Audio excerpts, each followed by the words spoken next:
Assalamualaikum warahmatullahi wabarakatuh.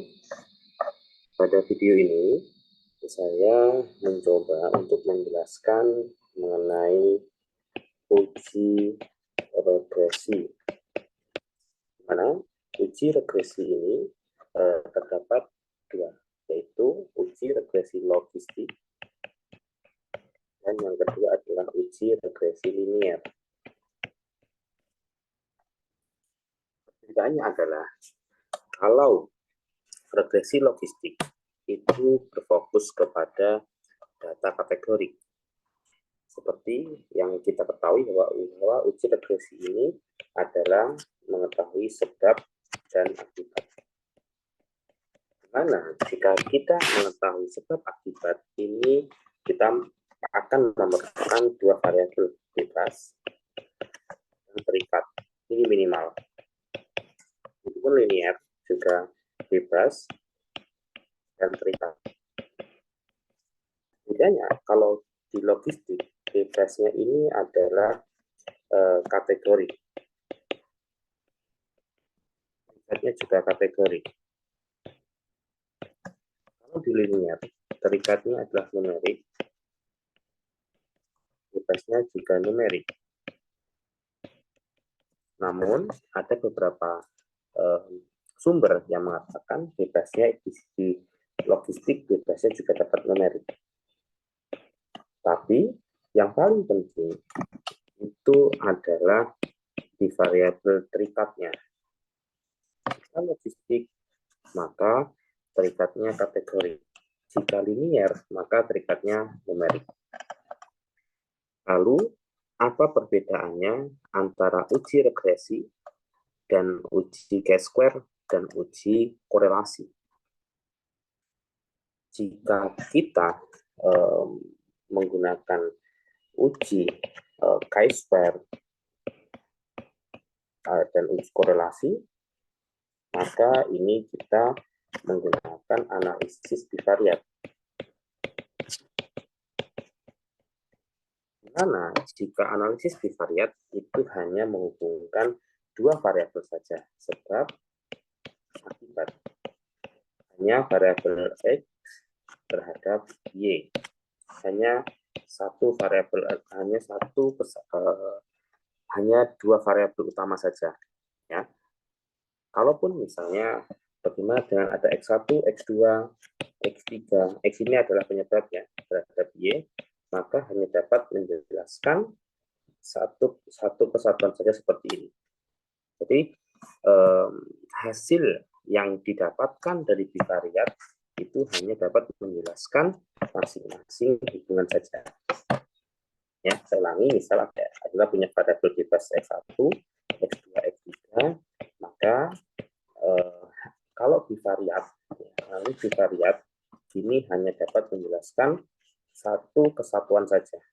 Jadi masing-masing seperti ini. Jadi masing-masing. Tapi bedanya, kalau kita menggunakan regresi, ini regresi linier maupun regresi logistik, ini kita menggunakan uji multivariat. Nah, dalam regresi multivariat, kita membandingkan satu dengan yang lainnya. Misal, kita memiliki variabel X1, X2, X3, X4. Ya. X ini adalah variabel bebas, jadi ada 4 variabel bebas terhadap Y. Kita ketahui bahwa sebuah permasalahan kesehatan di kesehatan masyarakat itu bukan single cause, ya, bukan penyebab tunggal, tapi banyak penyebab lainnya. Contoh misalnya hubungan antara merokok dengan penyakit jantung koroner. Biasanya ada juga orang yang merokok tapi dia tidak sakit. Kenapa? Karena ada variabel lainnya. Karena ada variabel lainnya yang ini ya pengaruh. Misalnya seperti olahraga dan sebagainya. Nah, di sini variabel yang lainnya ini yang menyebabkan kenapa orang-orang yang merokok ini tetap tidak ada efeknya gitu. Nah, kalau untuk regresi multivariat kita akan membandingkan, kita akan mempertimbangkan variabel-variabel yang lainnya ini tadi. Sehingga jika kita dapat membandingkan variabel yang lainnya, kita akan mendapatkan hasil yang sebenarnya.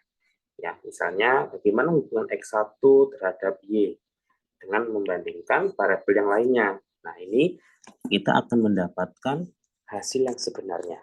Sehingga jika kita menggunakan analisis multivariat, maka Anda nanti akan mendapatkan hasil yang mendekati hasil yang sebenarnya, seperti itu. Jadi, analisis yang paling baik, ya, analisis yang paling baik jika kita membandingkan antara univariat, bivariat, dan multivariat, analisis multivariatlah yang paling mendekati hasil yang sebenarnya. Seperti itu. Ini adalah terkait analisis multivariat regresi. Ya, ini berlaku untuk regresi logistik maupun regresi linear. Seperti itu. Ya. Selanjutnya, ada dua tipe hubungan di analisis regresi. Ya, ada dua tipe hubungan di regresi. Yang pertama adalah tipe kausal. Tipe kausal itu seperti ini. Ada variabel utama X1 X terhadap Y nanti akan dibandingkan dengan variabel confounding atau variabel perancu yang lainnya. Misalnya, kita ingin melihat hubungan antara merokok dengan penyakit jantung koroner. Bagaimana hubungan asli keduanya ini? Jika setelah dipertimbangkan variabel confounding atau variabel lainnya yang punya pengaruh juga ke variabel Y, misalnya kayak olahraga, terus makan buah, sayur, dan sebagainya. Bagaimana hubungan utama merokok terhadap jantung koroner setelah mempertimbangkan variabel yang lainnya. Nah, jadi nanti akan mendapatkan hasil yang sebenarnya antara hubungan rokok dan jantung koroner. Tipe yang kedua itu adalah tipe prediktor. Ya, tipe prediktor. Tipe prediktor ini adalah tipe yang mencari hubungan yang paling berpengaruh. Misalnya kita memiliki X1, X2, X3, X4, X5. Ada 5 variabel bebas terhadap Y. Nah, dari konsep prediktor ini, maka kita akan mencari tahu mana variabel yang paling signifikan, yang paling signifikan atau yang paling kuat lah, ya, atau yang paling kuat hubungannya, atau yang paling yang perlu untuk diperhatikan, gitu ya. Jadi nanti akan mendapatkan satu atau dua variabel yang paling signifikan, atau mungkin juga satu, misalnya hanya X2 penyebab Y, itu juga bisa. Ini adalah konsep prediktor. Nah, konsep prediktor dan konsep kausal ini nanti akan berpengaruh terhadap proses, ya, analisis regresi, ya. Jadi ada proses dalam analisis regresi, karena nanti ada proses di mana prosesnya itu kita harus memasukkan dan mengeluarkan variabel yang diuji. Misalnya kita menguji variabel utama, ya, merokok terhadap jantung koroner. Ternyata di sini ada 5 variabel pengganggu, X2, X3, X4 sampai X5. Nah, nanti kita akan uji satu persatu. Kalau ini bagaimana, ini bagaimana, ini bagaimana, sehingga nanti akan mendapatkan hasil yang sebenarnya. Ya. Jadi ini adalah gambaran terkait uji regresi linier maupun regresi logistik seperti itu. Nah, untuk regresi logistik, ya, untuk regresi logistik, maka kita akan menemukan 3 hal. Ya, untuk logistik ada 3 hal yang dapat kita dapatkan informasinya. Yang pertama, tentu p-value-nya, bagaimana hubungannya. Yang kedua adalah odds ratio-nya. Yang ketiga adalah confidence interval. Namun pada linear, ini kita akan menemukan yang pertama p-value, tentu ya, untuk melihat hubungan atau tidak. Yang kedua adalah R.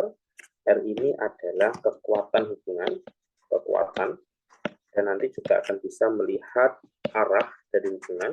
Yang ketiga adalah R square, jadi ini untuk melihat variasi, ya. Terus setelah itu juga akan bisa yang keempat memprediksi.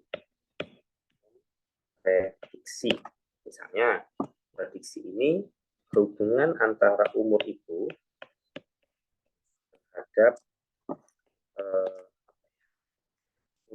terhadap kolesterol, kadar kolesterol. Misal kalau umur ibu 30, maka diprediksi berapa kolesterolnya gitu. Jadi bisa memprediksi ya, bisa memprediksi angka, memprediksi hasil seperti itu.